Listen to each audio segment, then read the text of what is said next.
Boa noite, pessoal, tudo bem? Bom, meu nome é Bruna.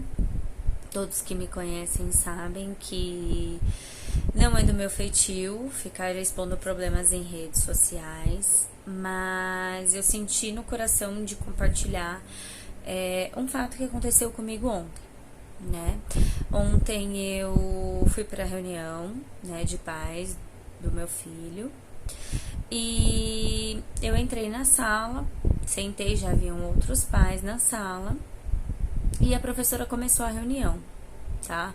Ela falou sobre comportamento, ela falou sobre algumas questões dos pais se atentarem com os filhos em casa e tudo mais. Só que ela começou a falar de uma maneira um pouco mais rude em relação a... deu um recado geral e generalizou um pouco sobre as crianças. Ela disse assim, tem aluno que a gente tem que ficar toda hora em cima. E aí, você vai fazer a lição, você não vai? E aí, você vai terminar, você não vai? Qual que é? Você tá aqui pra quê? E eu comecei a achar estranho esse jeito dela falar. Ela repetiu isso por 7 vezes, esse mesmo tom e nessa mesma rispidez. E ela começou a falar que tem muitos alunos que não prestam atenção, tem muitos alunos que não estão nem aí, que falam palavrão, que são mal educados, que atrapalham o andamento dos outros alunos, e que a gente tem que puxar a orelha em casa, e que não, assim não dá, e que os alunos que haviam tomado nota vermelha com ela eram mais do que merecidos, e que não iria adiantar o pai reclamar e tudo mais. Aí ela terminou de falar, eu virei pra ela e levantei a mão e falei assim, olha, professora, eu concordo, né, com a senhora referente a essas situações, os pais têm mesmo que prestar atenção e corrigir em casa, porque educação e caráter a gente molda em casa, né? Agora, na escola é o conhecimento e a cultura, né? Em casa se molda o caráter. E aí eu falei assim pra ela, só que nós também temos que tomar cuidado como que os nossos educadores estão lidando com as nossas crianças. E eu citei um fato do meu filho, uma particularidade, né, do meu filho, e expliquei para ela assim, eu falei, olha, o meu filho, ele veio, né, ele tá nesse primeiro bimestre aqui nesse colégio, ele veio de um colégio público, né, ele tava nesse início do ano num colégio público, onde ele quase não teve aula, e onde ele teve vários problemas dentro de sala de aula, que o professor não fazia nada, que o professor não tomava atitude, que o professor não tava nem aí pra classe. E ela ficou muito brava com esse meu comentário. E ela virou pra mim de uma forma bem arrogante, bem grossa, e disse assim, quem você pensa que você é pra falar desse jeito no meio de todos os pais? Se você quer falar alguma coisa, você fale depois. Eu falei assim, bom, do mesmo jeito que você falou, de modo generalizado, eu estou citando porque o meu filho veio de um colégio público onde ele nem estava tendo aula. E ele ficou super feliz porque ele tirou 8,5 em uma prova. E ele foi mostrar para o professor todo contente os 8,5 que ele tinha tirado na prova. E a resposta do professor foi simplesmente assim, você não fez mais do que a sua obrigação. E isso deixou ele muito chateado. E ele comentou comigo em casa porque a gente conversa bastante. E foi isso que eu comentei na sala. Eu falei assim, a gente tem que prestar atenção, né, nos nossos filhos, mas a gente também, os coordenadores também precisam prestar atenção na postura dos professores. Porque eles estão aqui para motivá-los, né, estão aqui para ensiná-los, né, sobre conhecimentos. E eu acho que essa atitude não foi legal. E ela partiu pra cima de mim de uma forma muito arrogante, de uma forma muito grosseira.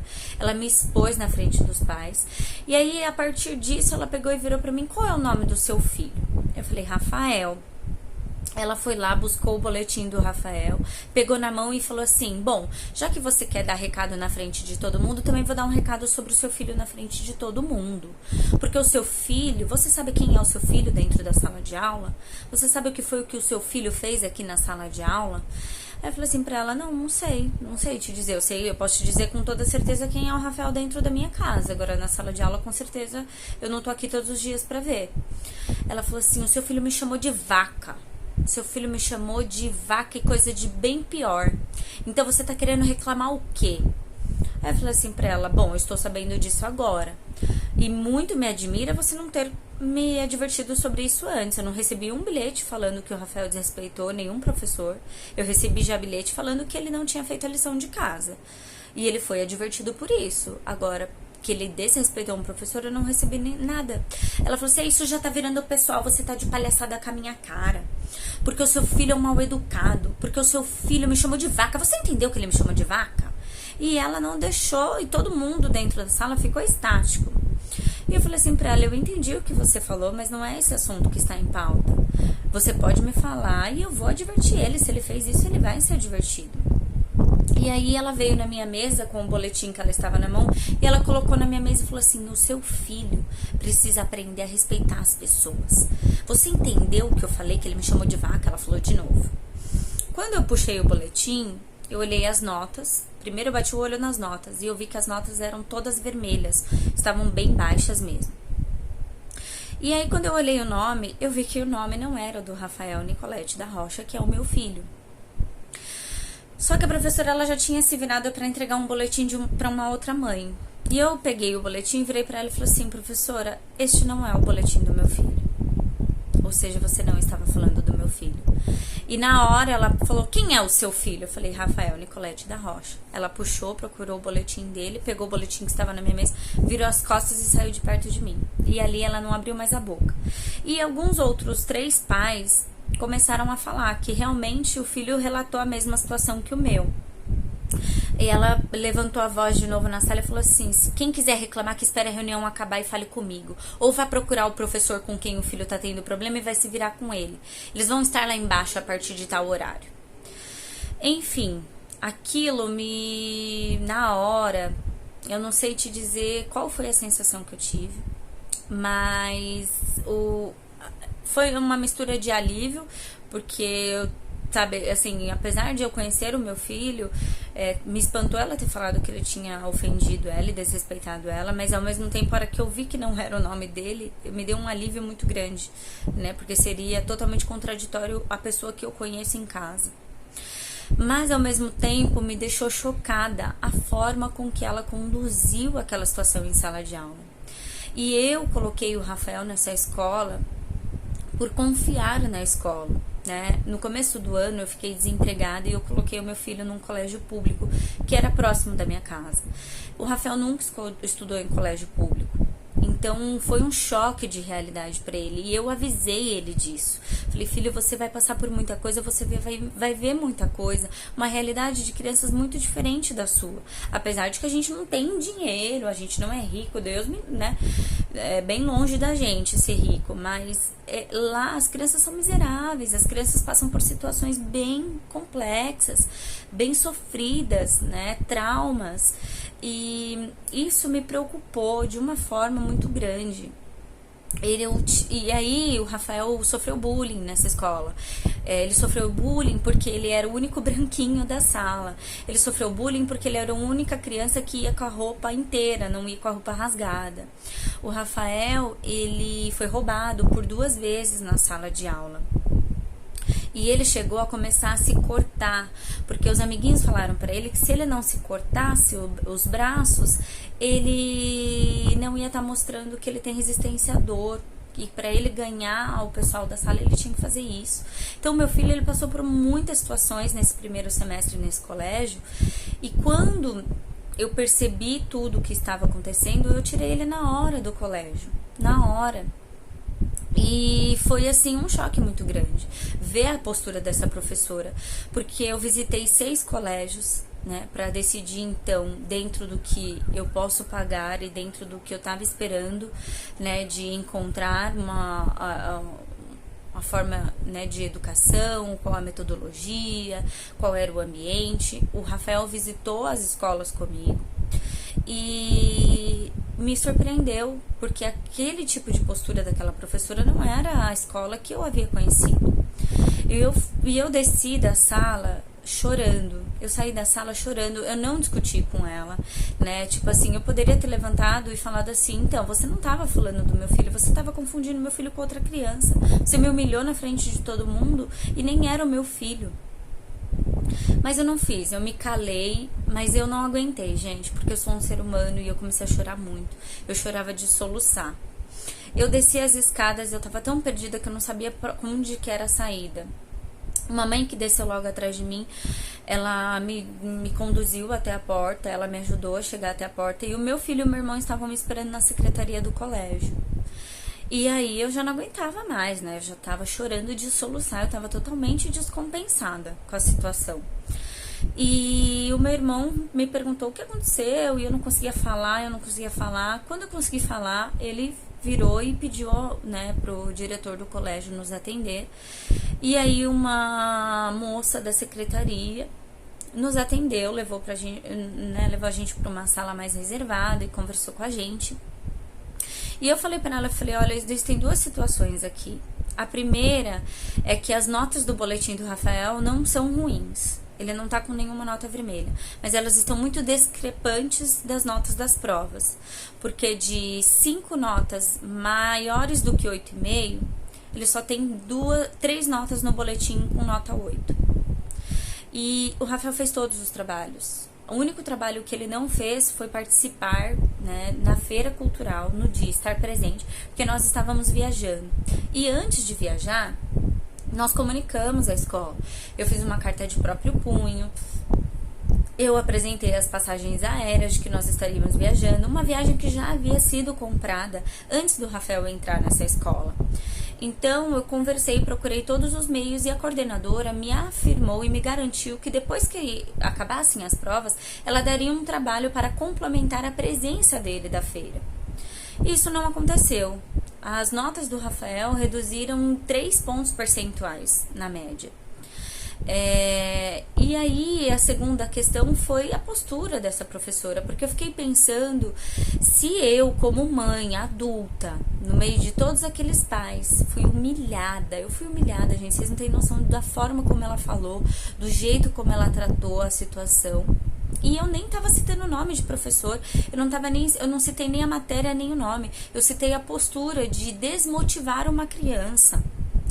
E eu falei para a coordenadora que me atendeu, né, depois do fato, eu falei assim, olha, eu não quero que tratem o meu filho como retardado, eu não quero que tratem ele como diferencial, eu não quero que vocês tenham pena dele, eu quero só que vocês tenham atenção, porque o meu filho passou, assim, um trauma durante esses 6 primeiros meses que merece uma atenção, e que essa palavra de desmotivação, que essa professora, na hora de falar que ele fez mais que obrigação, pode acabar com o desempenho dele das outras notas, né? Então, assim, me preocupou essa situação num contexto geral, porque eu confiei no colégio, né? Eu confiei no colégio e eu fiquei pensando, gente, se eu fui tratada desse jeito, eu fico imaginando as crianças que não estão com um adulto para se defender. O único adulto que é autoridade dentro da sala é o professor, e a professora tendo uma postura daquela forma, eu fiquei muito chocada.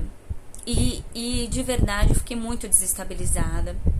Eu chorei muito, eu chorei ontem o dia inteiro, eu não dormi a noite inteira, né? O meu filho veio aqui pro meu quarto e dormiu comigo porque eu não conseguia dormir. Eu chorava de soluçar com a situação porque eu ficava relembrando a situação. Eu dei muita ênfase também, né? E na Bíblia diz pra gente não dar ênfase para os problemas e deixar nas mãos de Deus. Mas aquela situação me impactou de uma forma tão grande que eu tava preocupada não só com o Rafael que passou por isso, mas e as outras crianças? Que eu não conheço as histórias delas, eu não conheço o que elas passam dentro de casa, eu não sei qual a dificuldade que elas têm. Mas me preocupou de ter uma professora, né, como essa, de que deveria ser uma educadora e tratar as crianças daquela forma, né? Porque se ela tratou um pai que só estava pontuando da mesma forma que ela pontuou todas as crianças sobre ser mal educada, sobre não fazer a lição, eu também pontuei a postura do professor e nem citei nomes. Então isso me chocou. E eu tô aqui mais para fazer um alerta, usar essa situação que aconteceu comigo como alerta, porque a gente tem que prestar mais atenção nos nossos filhos. Quando o Rafael passou por tudo isso naquele outro colégio, se eu não fosse uma mãe que estivesse sempre atenta, eu temo que o pior pudesse ter acontecido com ele sim. Porque o Rafael, ele é uma criança muito assim, olha, Rafa, a mãe não tem condições de tirar dessa escola agora. Filho, você vai ter que aguentar mais um pouquinho. Mas o aguentar, eu não sabia exatamente o que ele estava passando. Então, quando ele foi roubado a primeira vez, ele me falou que ele tinha esquecido o caderno debaixo da mesa. E aí ele falou assim, mas não tem problema, mãe, porque a gente vai receber material do governo e aí vai ficar todo mundo com material igual. Eu falei, então tá bom. E aí quando eu vi, né, ele pela segunda vez que ele foi roubado, que roubaram os cadernos que ele tinha ganhado do governo, roubaram todas as canetas do estojo dele, e ele não tinha material nem para estudar para a prova, aquilo me chocou. Né, me chocou. E aí, a primeira vez que eu vi as marcas no braço dele de corte, ele me disse que tinha caído num arbusto. Como nós estávamos saindo de casa, a gente estava indo para aula de Muay Thai, eu falei, depois a gente conversa sobre isso. A gente foi pra aula, eram 2 horas de aula, e aí acabei que esquecendo, a gente voltou, tomamos banho e dormimos. No outro dia, foi o outro braço que estava cheio de mini cortes. Ele estava se cortando dentro da sala de aula com aquela lâmina de estilete, gente. Isso é muito sério. Isso dentro de sala de aula. E o professor não fez nada, não falou nada. O Rafael foi roubado dentro da sala de aula. Ele falou com o professor virou para ele e falou assim, eu não posso fazer nada, você quer que eu faça o quê? Então, se o professor, que é a autoridade dentro da sala de aula, não tá vendo que as crianças estão se mutilando, não tá vendo que ela tá sendo roubada, que ela tá sofrendo bullying, porque por diversas vezes ele voltou pra casa chorando, dizendo que estavam chamando ele de branquela azedo, de que ali não era o lugar dele, de que ali era ele era riquinho pra estar naquele lugar e tudo mais. Sabe, o professor não fez nada. Então eu tomei as minhas medidas dentro das minhas possibilidades, lógico, e confiei nessa nova escola. Só que eu tô vendo que não importa a escola, o que importa são as pessoas. E a gente tem que tomar muito cuidado. Pais, conversem com seus filhos. A gente tem que trabalhar. Eu sei disso, a gente trabalha muito, eu trabalho demais. Eu sou sozinha com o Rafael, então eu tento sempre ao máximo conversar muito com ele. Eu converso muito como foi o dia dele, o que aconteceu na escola. Eu tô assim extremamente orgulhosa das notas dele, apesar de terem reduzido demais as notas dele no boletim. Eu tô muito feliz porque eu nem imaginei que meu filho conseguiria. Ele não tinha aula direito na outra escola. E aqui nessa escola ele, além de as matérias normais, acrescentou 3 matérias que ele não tinha na outra, que é espanhol, inglês e informática. E foram as melhores notas dele. Então, assim, na prova ele recebeu 9,5 e parabéns. E num boletim reduziram muito a nota dele. Então, assim, eu tô muito feliz, eu tô muito orgulhosa. O dia que o Rafael tomou um bilhete por não ter feito a lição de casa, eu repreendi ele. Deixei ele 2 semanas sem descer pra brincar, deixei sem celular. E ele me mandou uma mensagem assim no WhatsApp: mãe, eu sinto muito por ter te desapontado, mas Deus colocou vergonha no meu coração e me falou, mãe, que eu posso conseguir ainda terminar essa lição para entregar no prazo. Eu só preciso do seu apoio, mãe. Confia em mim, você confia em mim? E aquilo me ensinou muito mais, né, do que eu poderia imaginar. E aí, como que um professor dentro de sala de aula fala que a criança não faz mais que obrigação? Então, todos nós temos que apoiar e incentivar os nossos filhos, mesmo quando eles tiram notas ruins. Ele não tá fazendo mais que obrigação, ele não tem obrigação de saber tudo, gente. Eles têm obrigação de serem crianças, de aprenderem conforme as suas idades, né? E, gente, vamos prestar atenção. Vamos prestar atenção, porque criança é uma bênção de Deus. Eles são as melhores coisas das nossas vidas. Então, eu temo não só pelo meu filho, mas pelo filho dos outros, que eu nem conheço as histórias. Eu tenho feito estudo bíblico com o meu filho, tenho levado ele muito à igreja. Depois que eu me batizei, que eu conheci a palavra, eu comecei a estudar mais sobre a palavra, eu comecei a falar mais de Deus dentro da minha casa, eu comecei a ensinar o meu filho mais sobre a palavra de Deus. E hoje, nos estudos bíblicos, o Rafa, ele tem o prazer de abrir a Bíblia e falar: mãe, posso ler? E quando eu pergunto para ele: legal, filho, você leu a palavra, mas o que você entendeu dessa palavra? E ele explica com as palavras dele o que ele entendeu, e eu vejo que ele compreendeu aquele ensinamento. Então eu fico muito feliz. Eu sou uma pessoa que eu sou muito falha, eu tenho muito para aprender ainda. Mas a mensagem que eu quero deixar hoje para vocês é isso. Vamos ser mais participativos, vamos sim nas reuniões dos nossos filhos, vamos aparecer de surpresa nas escolas dos nossos filhos e vamos descobrir o que está acontecendo, né? Porque se a criança tirou uma nota vermelha não é porque ela é burra, é porque alguma coisa está acontecendo e a gente precisa se atentar nisso. Bom, gente, eu sei que o vídeo ficou muito longo, mas eu quero dizer para vocês que Deus colocou uma paz muito grande depois dessa situação no meu coração. E eu queria compartilhar com vocês, porque eu acho que é importante, né? E que essa lição, essa situação que aconteceu comigo, sirva de alerta para os outros pais, tá? Na segunda-feira eu vou ter uma reunião com o diretor do colégio, eu não sei o que vai ser. Eu fui muito humilhada, a forma com que a professora falou comigo, como ela me expôs, e a forma como ela acusou o meu filho, e nem era ele que estava fazendo aquelas coisas, é muito grave, né? E a gente não pode deixar isso acontecer. Eu sempre tive muito medo de prejudicar as pessoas, e sempre as pessoas fizeram muito mal pra mim e eu sempre fiquei calada, com medo. Mas Deus diz na Bíblia que o nosso medo tem que ser depositado nele, que a nossa fé e a nossa esperança tem que ser depositada nele. E eu acalmei meu coração, acalmei de verdade, né? Ouvi louvores, fui ler a Bíblia, fui buscar em oração e consegui a paz que eu precisava. Então, assim, eu tenho certeza que Deus está cuidando e está tratando desse assunto, que na segunda-feira eu tenho certeza que eu vou ter uma resposta plausível, né, para o que aconteceu. E eu tenho certeza de que o meu filho vai continuar em boas mãos, porque não é uma professora só que vai contaminar todo o corpo docente, né, eu não acredito nisso. Mas ela tem que ser advertida e ela tem que ser corrigida, assim como nós corrigimos os nossos filhos das coisas que eles fazem dentro da escola. Tá bom? Obrigada e uma boa noite, um beijo para todos e vamos olhar para os nossos filhos, vamos olhar para as nossas crianças. Beijo!